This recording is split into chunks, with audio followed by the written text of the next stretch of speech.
Doctor पागल से, तुम पागल कैसे हुए? पागल, मैंने एक बेवा से शादी की। उसकी जवान बेटी से मेरे बाप ने शादी की। मेरा बाप मेरा दामाद बन गया। मेरी वही बेटी मेरी माँ बन गई।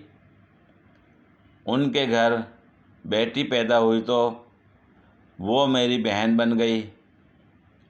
मगर मैं उसकी नानी का शौहर था, इसलिए वो मेरी नवासी हुई। और इस तरह मेरा बेटा अपनी दादी का भाई बन गया और मैं अपने बेटे का भांजा। डॉक्टर, चल उठ नमूने, तू दफ़ा हो यहाँ से। तू मुझे भी पागल कर देगा। ऐसे तो नहीं होता है। ए चुप है।